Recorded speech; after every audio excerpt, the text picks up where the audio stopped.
Apakah sudah bisa nampak share screen-nya?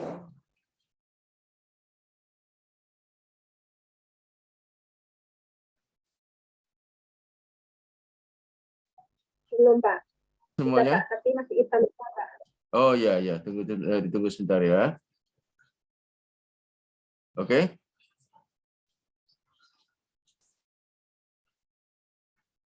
Bisa ditambah share screen-nya?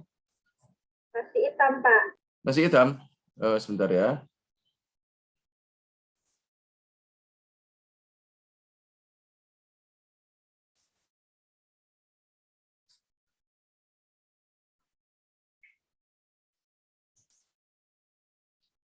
Nah, gimana ini? Bisa dinampak?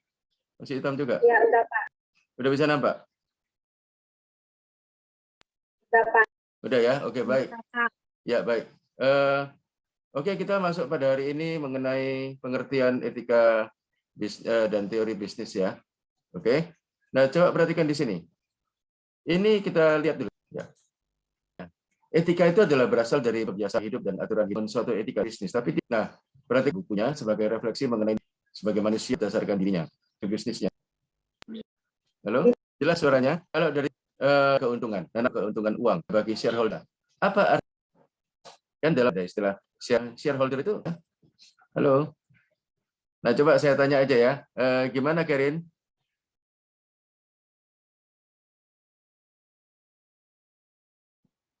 Ya. Menurut saya, Pak, shareholder itu masyarakat, mau individu atau institusi yang mempengaruhi atau dipengaruhi oleh tindakan, Pak. Oke. Nah, kalau misalnya gini, shareholder-nya Unpri apa aja gitu? Coba Selin. Kalau menurut saya, shareholder itu orang-orang yang memegang saham di suatu perusahaan, Pak. Oke, betul. Shareholder adalah pemegang saham dalam satu perusahaan. Nah, sedikit menyimpang dari bahasan kita. Kalau stakeholder apa? Coba, Caroline. Coba, Caroline. Apa itu stakeholder?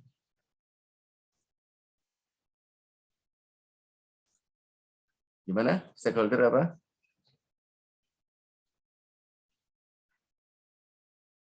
Caroline, coba. Stakeholder itu semua pihak, baik individu, komunitas, atau kelompok masyarakat yang memiliki hubungan dan kepentingan terhadap organisasi, perusahaan, dan permasalahan yang sedang dibahas. Ya, betul. Nah, kira-kira kalau stakeholder-nya Unpri apa aja? Coba Novi. Halo, Novi ada? Novi Angelita? Pak, ya. Saya izin jawab. Ya, boleh. Silakan.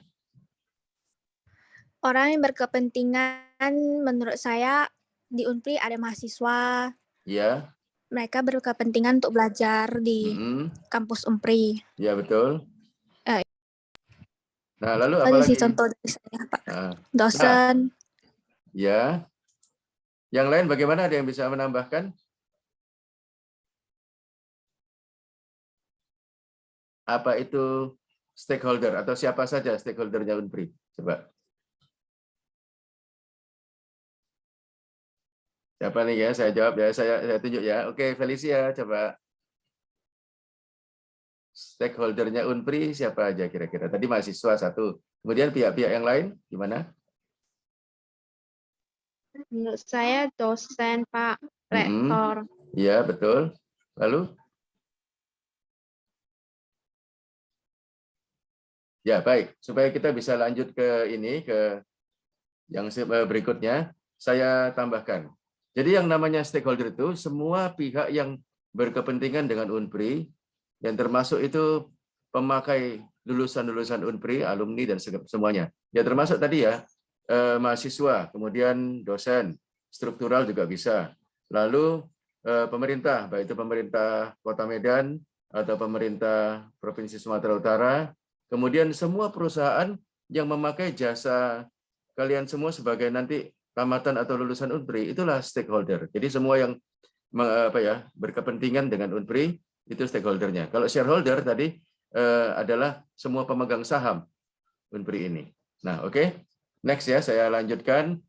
Itu tentang bisnis. Jadi bisnis itu sangat penting karena bisnis itu berkepentingan semua, bisa mengatakan berperan di situ ya gitu ya. Nah, yang ketiga adalah memperhatikan dapat cuan gitu. Dia juga harus memperhatikan yang dia bangun, atau kalau dia bangun satu itu bisa nggak mendapatkan, malah di sana alamnya amdana bisnis kerja, sehingga artinya menjadi kemudian yang ke moralitas.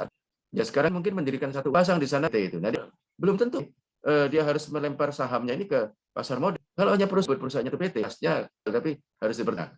Kemudian poinnya itu adalah sangat relevan di satu pertaruhan menyangkut nilai-nilai yang nasib orang banyak. Bensinnya bukan jangka panjang. Berikan di sini ya. Oke. Nah, sampai sejauh ini kira-kira bisa dipahami dengan baik. Bagaimana semuanya? Halo? Apa sudah ngantuk? Gimana Helen? Bisa dipahami dengan baik yang saya sampaikan? Bisa, Pak. Bisa ya? Oke. Nah, siapa lagi yang ikut ini? Eren, mana Eren? Wah, ini off cam ini si Eren. Halo Eren, gimana dia? Oke, kita lanjut. Ya. Oke, kita perhatikan profesi. Nah, Helen coba. Helen belum jawab dari tadi. Helen Tandora. Apa itu profesi? Pekerjaan, Pak. Pekerjaan. Oke, pekerjaan.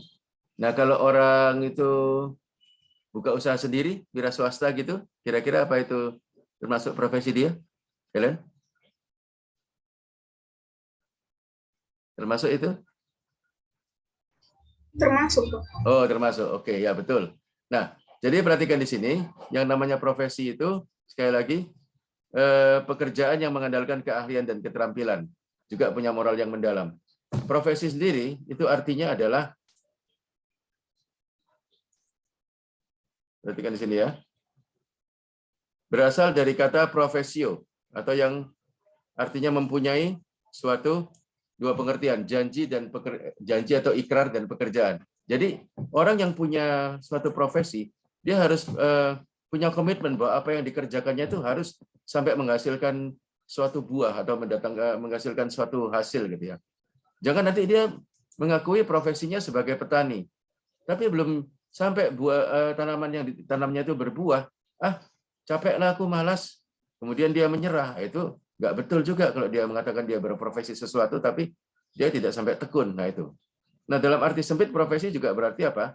Suatu pekerjaan yang dituntut dari suatu kelompok. Nah, mempunyai keterampilan dan keahlian tinggi.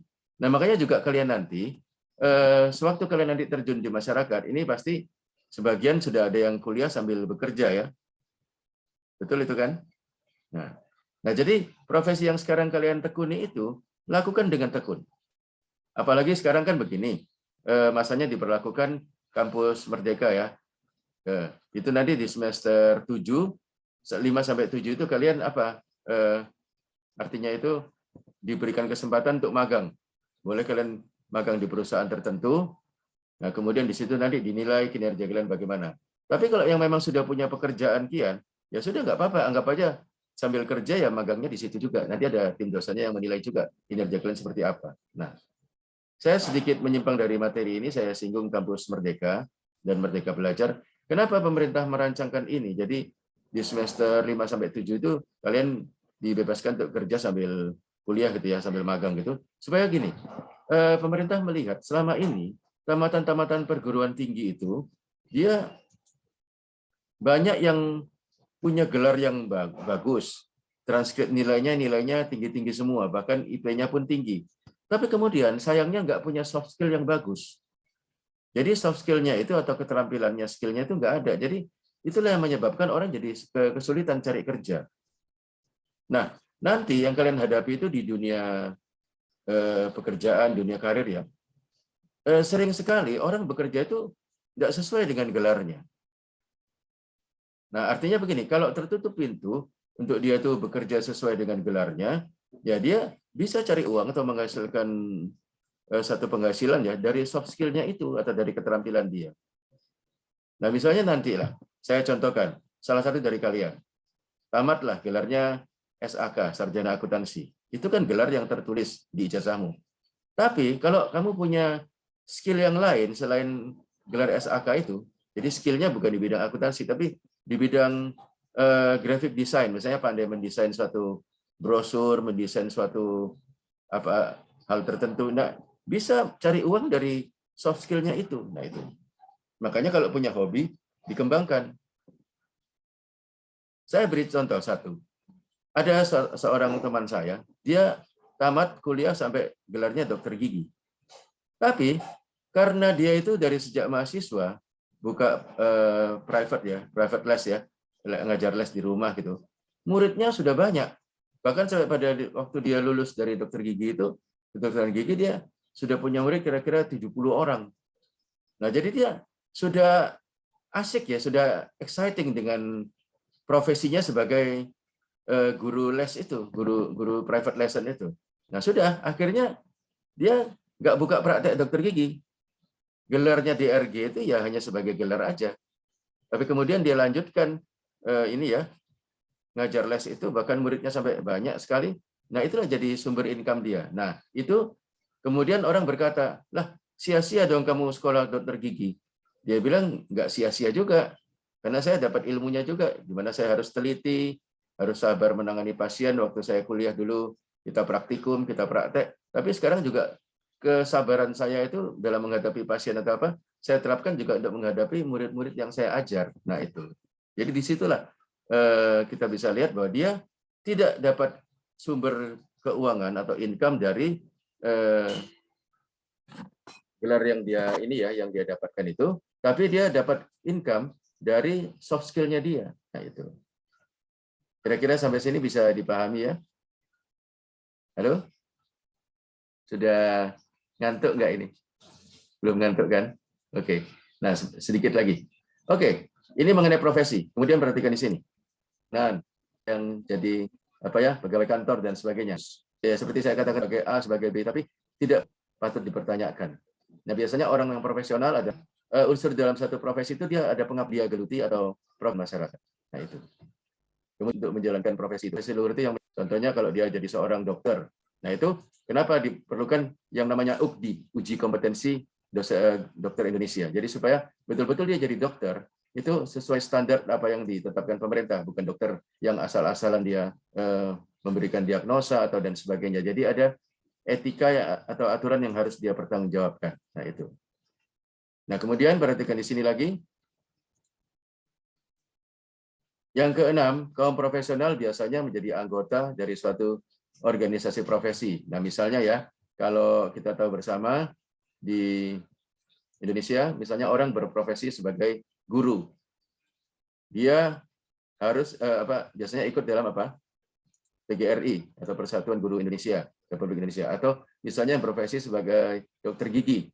Itu dia masuk di PDGI, Persatuan Dokter Gigi Indonesia.